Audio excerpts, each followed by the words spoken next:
All right, all right. Welcome, everybody, to another episode of Hot Seat Automotive Podcast. It's your buddy CJ here. And tonight, we're talking about all things automotive industry, the car guy hobby, all the things that real automotive enthusiasts are most interested in, cars, real gearhead talk. This is the place to be for all that real gearhead talk. Welcome back, everybody, to my channel.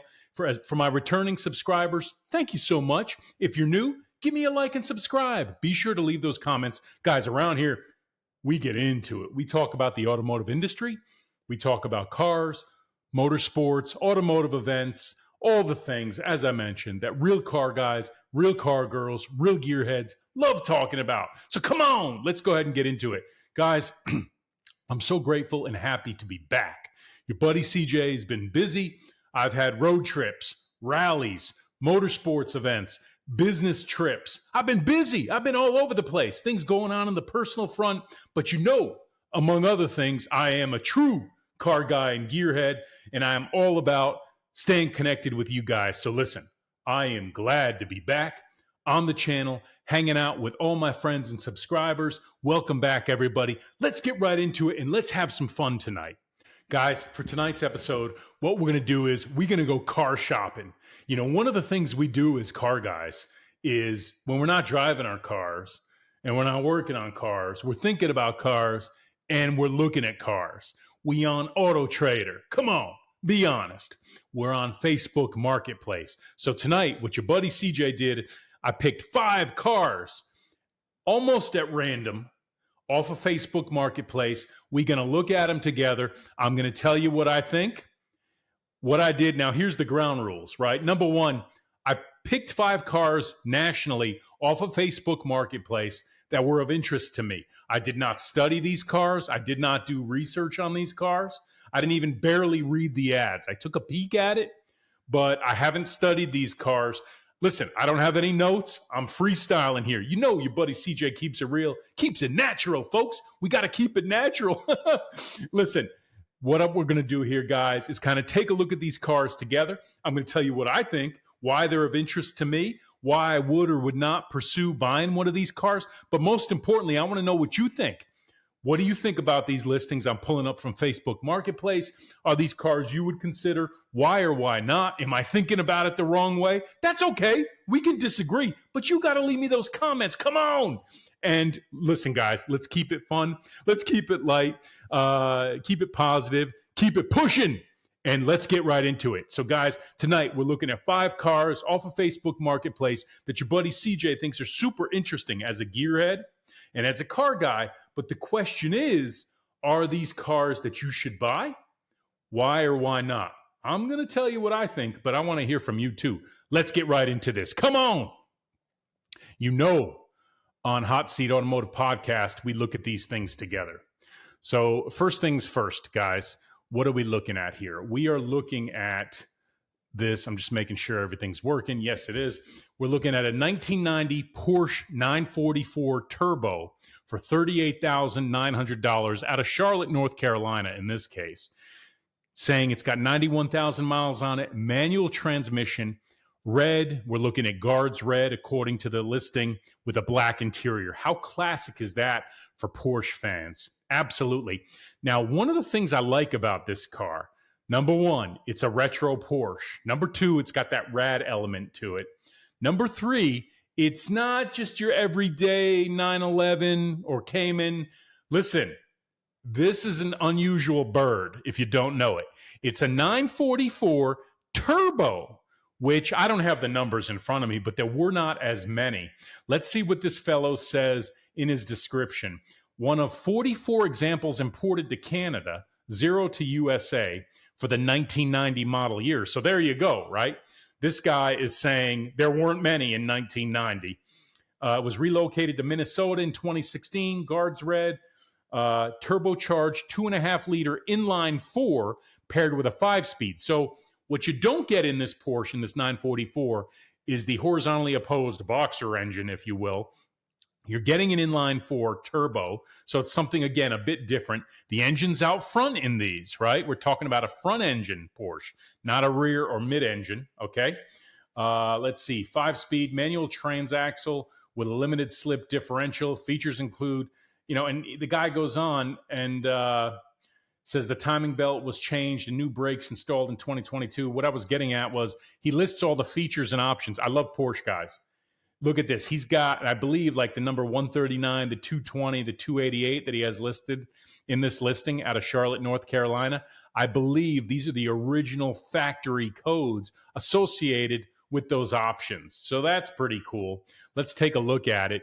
I like the wheels on this car. I like everything about it. Look at that big turbo badge. Come on. It really stands out. Look at the spoiler. This is an enthusiast car, right? Look at the manual transmission. It's got that Blaupunkt stereo. What is this, 1990? It's just taking me back, right? Interior looking good on this car.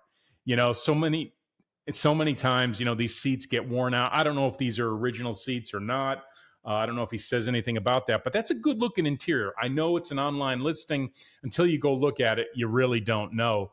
But this is something I could live with, right? And I could take, go on a cruise or you could take it to the car meet, Cars and Coffee. People are going to talk to you. Look at what's under that hood. Come on. Engines out front in this, guys. It's a turbo 4-cylinder. How unusual and cool is that? What I mean is, it's not a 911 with the engine out back. It's not a Cayman, okay? It's something different. It's a 944. It's a classic 944. It's in the right color, and it's a turbo. Are you kidding me? You are instantly an automotive enthusiast. Look, he's even got the undercarriage shots. Look at that. Looks like, the exhaust, I'm not going to try to interpret all this. You got the big muffler, you got the cat, and then maybe a smaller midship muffler. Again, you can see the exhaust there. You can see that rear transaxle. Pretty cool. Doesn't look bad. He's got, look at this. He's got the decal there with all the codes and the options. So cool. This guy did a nice job on the listing. Not a cheap car to snag, $38,900. He said he did the timing belt. He did a bunch of work to it. Listen, this is probably a good one to snag. You're probably going to have to do some work to maintain it. Finding the right mechanic to work on it could be the challenge based on where you're at. Or maybe you're a guy who likes to do your own work. This would be a car. It's not terribly complicated. You could probably do a lot of the wrenching on this yourself. A really cool classic Porsche that you can drive. It's not a museum piece, by any stretch. This looks like a driver to me, and I'd love to have this in my garage. So yes, I'm a proponent of this car. I think it's totally cool. You guys tell me what you think. 1990 Porsche 911 Turbo. Are we having fun, people?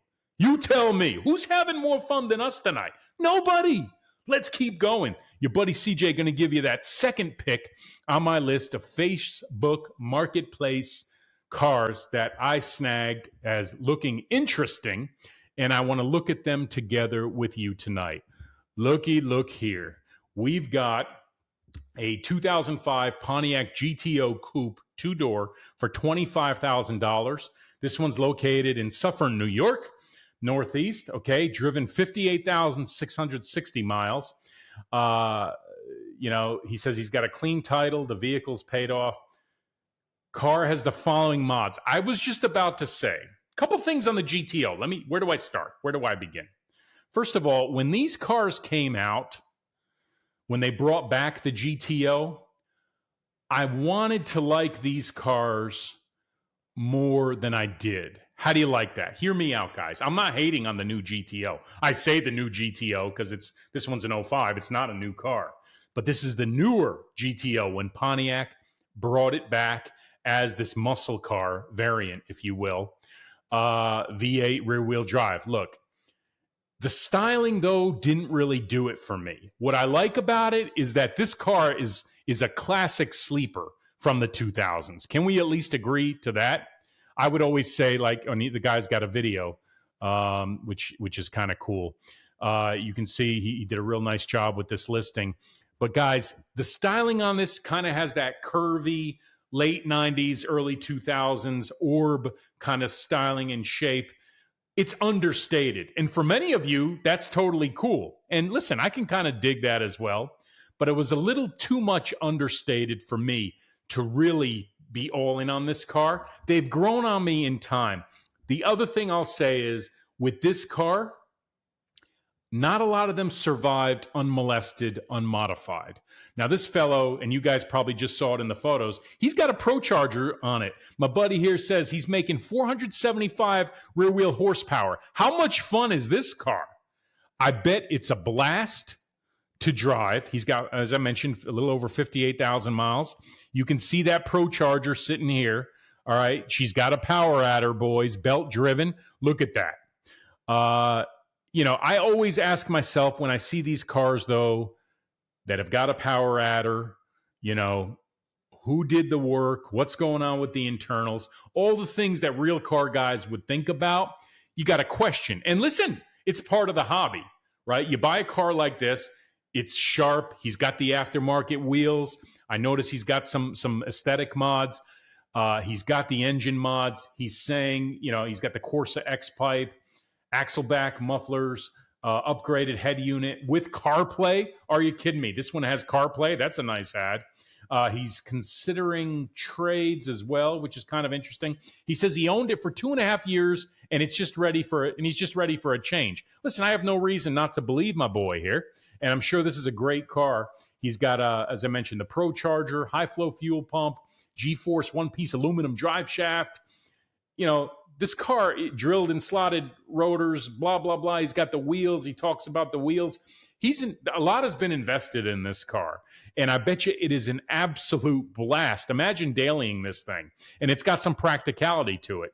My only thing is, if I was buying one of these goats, one of these GTOs, personally, for your buddy CJ, I'd probably want one that's unmolested.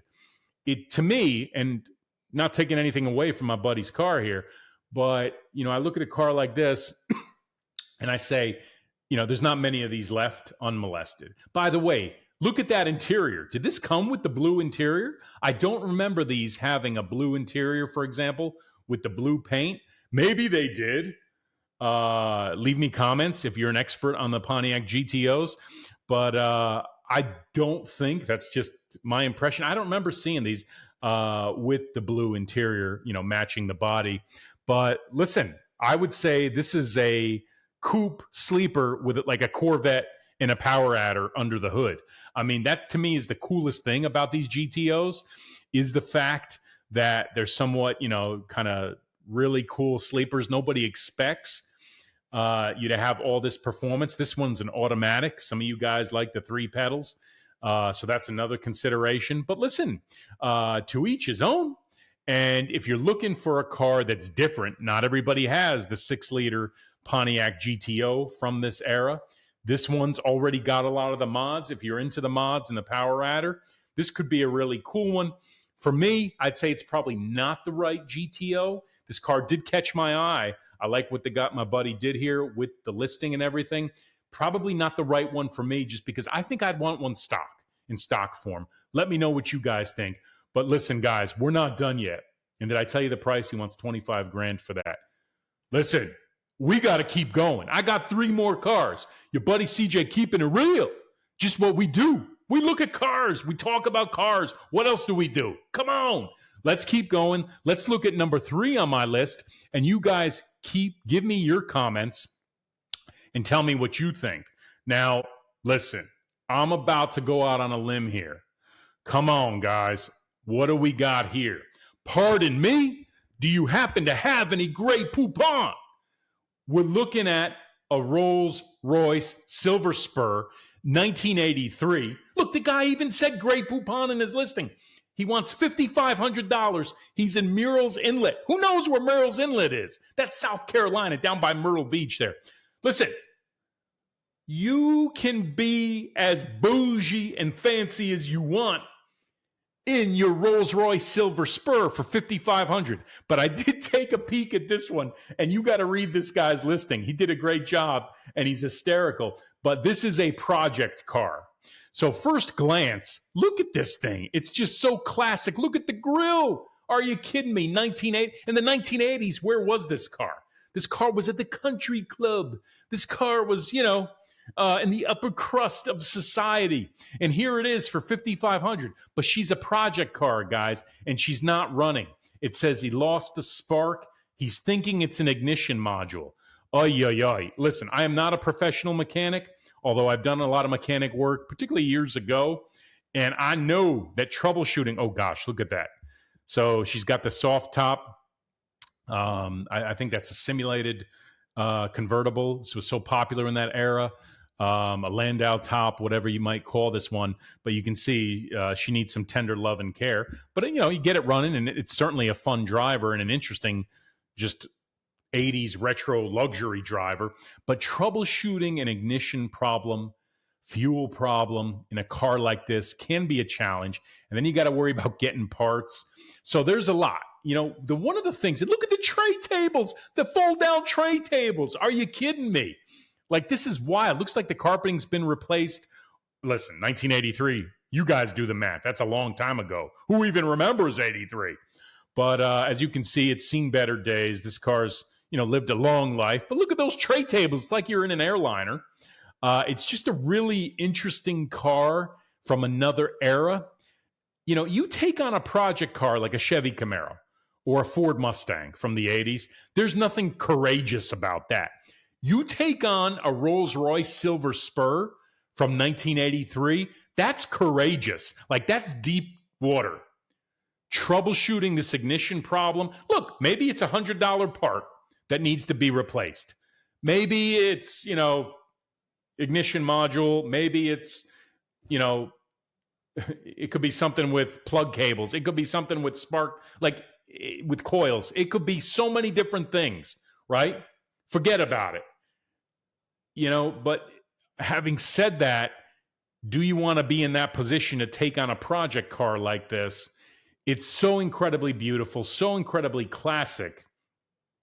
You will be the only guy at Cars and Coffee with this car, but it's a lot to take on as a project car. And even if you get a running right, personally, I'd be concerned. And again, you take it on as a challenge and as a bit of a badge of honor as a car guy. And if you're mechanically inclined and you've got a great mechanic that you have access to who can help you with this without going broke, you don't want to overinvest in a car like this and be totally upside down in it. But, there's a rare factor, there's a cool factor to this car. But at the same time, you'd have to be eyes wide open and say, look, I know what I'm getting into here. Troubleshooting electrical problems, sensor problems. I don't even know what kind of engine and power plant this thing has. But listen, Rolls-Royce, look at it. It's so classic. Greg Poupon all the way. Those who know about the 80s and 80s nostalgia know what I'm talking about. My buddy here from Murals Inlet did a great job on this ad. So for $5,500, there's your project car, but she's a lot to take on, guys. Kind of interesting. You never know what you're going to find on Facebook Marketplace. But guys, let's keep going. Your buddy CJ's got 2 more cars for us to look at together. So let's get it done. Now, we're going to stay with another exotic here and maybe something a bit controversial. The Ferrari Mondial 3.2. What do we think about the Ferrari Mondial? This one's in Gainesville, Virginia. He wants $65,000 for it. So there's a lot of money. Okay, for a car, it says 31,000 miles, manual transmission. These are mid-engine cars, V8. Says he's got a clean title. He's had the car for 12 years, always garaged and never driven in the snow or rain. Maintenance and belts done 6,000 miles ago. Doesn't need to sell it. He's looking to see if there's any interest. So here's what I'll say about this car, the Mondial. And listen, it's resale red. It's that Ferrari red, if you will. He's got that tan interior. How classic is that? But this is the Ferrari. I think it's got all the downside of a Ferrari in that you could spend a lot on maintenance with not as much of the upside. Hear me out. I'm not hating on Buddy's car. What I'm telling you is it doesn't have the mystique or the performance or the super cool factor of other Ferraris from that era or other Ferraris in general.